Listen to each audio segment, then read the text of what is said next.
दोस्तों नमस्कार, स्वागत है आपके अपने YouTube चैनल एग्रोटेक स्टडी में। दोस्तों मैं हूं अरविंद यादव और दोस्तों फिर मैं हाजिर हूं आपको 12th एग्रीकल्चर सब्जेक्ट है आपका क्रॉप प्रोडक्शन एंड हॉर्टिकल्चर और चैप्टर नंबर 15 लेके दोस्तों मैं हाजिर हूं औषधीय पौधों की उत्पादन तकनीक।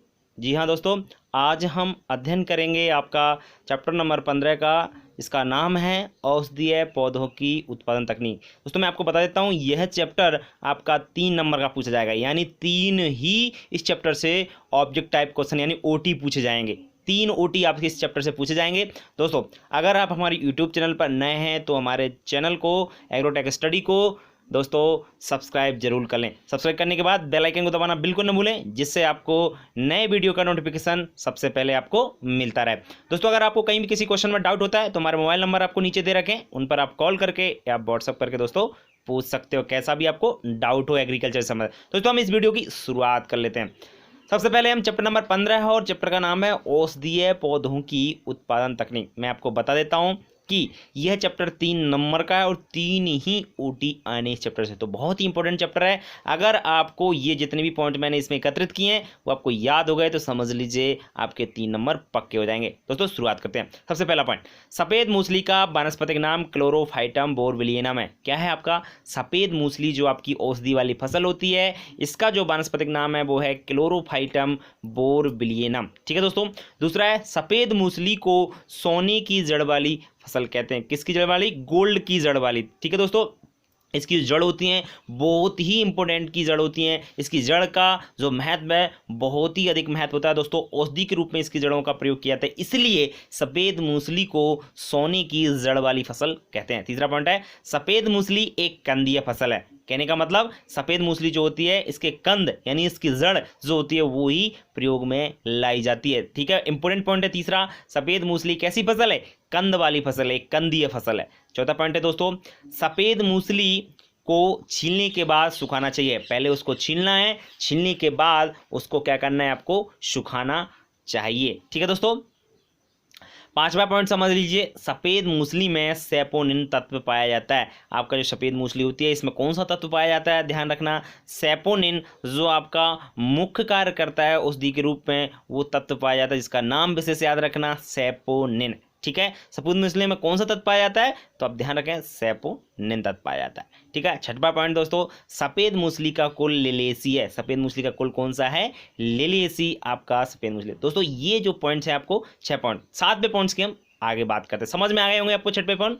7वें पॉइंट की बात करते हैं दोस्तों, ईसबगोल का वानस्पतिक नाम प्लांटेगो ओवाटा है। ईसबगोल जो होती है आपकी औषधि वाली फसल है, इसका बॉटनिकल नेम है प्लांटेगो ओवाटा। ठीक है दोस्तों, क्या है आपका? Plantago ovata. याद हो गया हो आपको? याद करते चलें आप लोग, साथ में आप इनको दोस्तों नोट्स बना रहे हो तो नोट्स जरूर बनाते चलें, जिससे आपको ये नोट्स बहुत आगे काम आएंगे। 8वां पॉइंट है, ईसबगोल का कुल कौन सा है? आपका प्लांटाजेनेसी है। ठीक है दोस्तों, बॉटनिकल नेम प्लांटेगो ओवाटा और आपका इसका कुल है प्लांटाजेनेसी। ठीक है दोस्तों। 9वां पॉइंट है, ईसबगोल का औषधीय गुण बीजों एवं उनसे प्राप्त भूसी से प्राप्त होता है। बिल्कुल, कहने का मतलब है ईसबगोल जो है उसका औषधीय गुण किस में रहता है? उसके बीजों में, और बीज जो रहते हैं ना उनसे भूसी बनती है, और जो भूसी होती है ना बहुत ही महत्वपूर्ण होती है दोस्तों। इसको विभिन्न रोगों में इसका उपयोग किया जाता है। ठीक है, ईसबगोल का विशेष याद रखना, इसका औषधीय गुण उनके बीजों में पाया जाता है और बीजों से जो प्राप्त भूसी होती है वही इसकी आपकी औषधीय गुण वाली होती है और भूसी का ही प्रयोग किया जाता है। नेक्स्ट है दोस्तों, ईसबगोल की बीज दर 10 से 12 किलोग्राम प्रति हेक्टेयर होती है। बिल्कुल, ईसबगोल की जो सीड रेट है वो कितनी है? 10 से 12 किलोग्राम प्रति हेक्टेयर। कितना बीज चाहिए? 10 से 12 किलो। कितने हेक्टेयर के लिए? 1 हेक्टेयर के लिए। ईसबगोल के लिए बलुई मिट्टी सर्वोत्तम होती है। तो सिंपल पॉइंट है, ईसबगोल के लिए कौन सी मिट्टी चाहिए? तो आपकी बलुई मिट्टी जो होती है वो इसके लिए ईसबगोल के लिए महत्वपूर्ण होती है। नेक्स्ट दोस्तों, अश्वगंधा का वानस्पतिक नाम। तो अश्वगंधा जो होता है ना, इसका बॉटनिकल नेम है बिथानिया सोमनीफेरा। क्या है आपका? बिथानिया सोमनीफेरा। इसका कुल भी मैं आपको बता देता हूँ, ये सोलेनेसी कुल का पौधा है दोस्तों। अश्वगंधा किस कुल का पौधा है? सोलेनेसी कुल का पौधा है। ठीक है दोस्तों। 13वां पॉइंट है, अश्वगंधा के बीज जहरीले होते हैं। इसके बीज कैसे होते हैं? जहरीले होते हैं। 14वें पॉइंट की बात करते हैं दोस्तों, अश्वगंधा की बीज दर भी 8 से 12 किलोग्राम प्रति हेक्टेयर होती है। ठीक है दोस्तों, ये आपको याद हो गया होगा। नेक्स्ट पॉइंट की बात करते हैं, अश्वगंधा का कुल सोलेनेसी मैंने आपको पहले ही बता दिया। अश्वगंधा का कुल कौन सा है? आपका सोलेनेसी कुल है दोस्तों।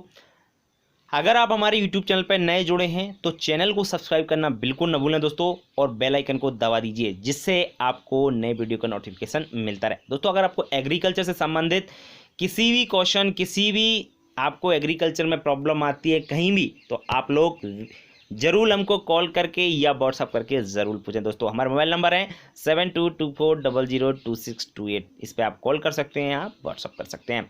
16वां पॉइंट है दोस्तों, अश्वगंधा का संपूर्ण पौधा औषधीय महत्व का होता है। ठीक है, ध्यान रखना, अश्वगंधा का पूरा पौधा आपका औषधि का महत्व होता है, मतलब पूरी उससे आप औषधि के काम आता है। किसका पौधा? अश्वगंधा का। दोस्तों भारत में हल्दी की पैदावार दक्षिणी भारत में सबसे अधिक होती है। ध्यान रखना आप लोग, हल्दी जो होती है ना, इसकी पैदावार सबसे ज़्यादा कहाँ पर होती है? आपके दक्षिणी भारत में होती है। दक्षिणी भारत तो आप समझते होंगे, नीचे वाला जो क्षेत्र, कौन क्या क्या आपके राज्य आते हैं? आपके कर्नाटक है, आपका तमिलनाडु है, आंध्र प्रदेश है, महाराष्ट्र, ये सभी राज्य आपके दक्षिणी भारत के अंतर्गत आते हैं। हल्दी का वानस्पतिक नाम करक्यूमा लौंगा है। सिंपल पॉइंट है, हल्दी का बॉटनिकल नेम क्या है? करक्यूमा लौंगा।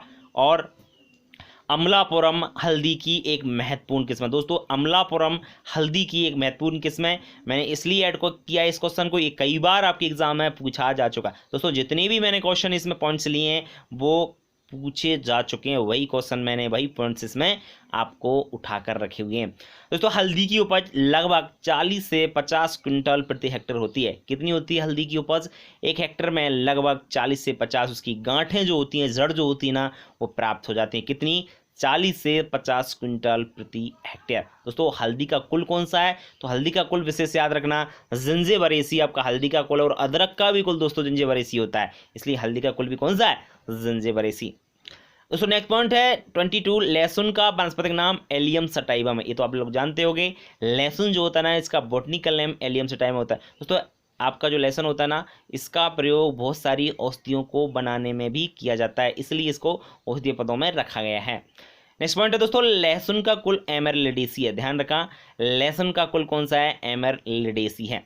लहसुन में गंध एलिन रसायन के कारण आते हैं। लहसुन आप देखा होगा, एलिन आपका जो गंध आती है, घर पे देखा बहुत सारे लोग लहसुन खा लेते हैं, खाने के बाद जो गंध आती है वो क्यों आती है? इसलिए कि उसमें एक केमिकल पाया जाता है, उसका नाम है एलिन। हाई ब्लड प्रेशर मानी उच्च रक्तचाप के लिए अश्वगंधा लाभप्रद होता है। ये ध्यान रखें, अगर ब्लड प्रेशर हाई हो जाता है तो उसके लिए अश्वगंधा जो आपकी फसल होती है उसको आप यूज़ कर सकते हो। वो हाई ब्लड प्रेशर में क्या होता है? लाभप्रद होता है। बच के पौधे, बच जो होता है आपका प्लांट्स होता है, ये भी आपका औषधीय प्लांट्स है, तो बच जो होता है उसके पौधे का राइजोम भाग औषधीय महत्व का होता है। बिल्कुल, इसके जो राइजोम होते हैं वो औषधि के रूप में प्रयोग किए जाते हैं। किसके? बच के। दोस्तों बच का कुल जो है वो है आपका अरेसी। बच का कुल कौन सा है? आपका अरेसी। 28वां पॉइंट है दोस्तों, लहसुन के एक कंद के अंदर लगभग 6 से 50 किलोप्स पाए जाते हैं। किलोप्स तो आप लोग जानते होंगे, जो पोथी टाइप की होती हैं वो कितनी होती हैं आपकी? 6 से लेकर 50 होता है। ये तो कम से कम 6 और अधिक से अधिक आपकी 50 किलोप्स उसमें हो सकते हैं। ठीक है दोस्तों, ये पॉइंट्स आप विशेष याद रखना। 29वां या लास्ट पॉइंट जो है इस चैप्टर का दोस्तों, वो है बच की उपज 100 कुंटल प्रति हेक्टेयर होती है। बच आपकी जो औषधीय वाली फसल है, इसकी उपज की बात करें तो उपज आपकी होती है 100 कुंटल प्रति हेक्टेयर। इसकी भी राइजोम प्रयोग किए जाते हैं, तो राइजोम लगभग जो आपके प्राप्त होते हैं वो 100 कुंटल एक हेक्टेयर में से प्राप्त हो जाता है। लगभग दोस्तों मैंने 29 से 30 क्वेश्चन इस आपके वीडियो में आपके एकत्रित किए हैं। दोस्तों यह क्वेश्चन, इतने जो पॉइंट्स हैं वो आपके लिए बहुत ही महत्वपूर्ण पॉइंट्स हैं। दोस्तों वही पॉइंट्स मैंने इसमें एकत्रित किए हैं जो अक्सर एग्जाम में दोस्तों पूछे जाते हैं। आपके 12th के एग्जाम के लिए ही मैंने सभी क्वेश्चन को एकत्रित कर लिया है, और यह चैप्टर मैंने आपको बता दिया दोस्तों 3 नंबर का चैप्टर है आपका। 3 OT इसमें से पूछे जाने हैं, और सभी OT मैंने इसके अंदर एकत्रित किए हैं। दोस्तों कहीं भी आपको किसी भी पॉइंट्स में कहीं प्रॉब्लम आ रही हो, कहीं भी आपको डाउट्स आ रहा हो, तो आप लोग कमेंट्स करके या हमारे व्हाट्सअप नंबर 7224002628 पर कॉल करके व्हाट्सअप करके आप पूछ सकते हो।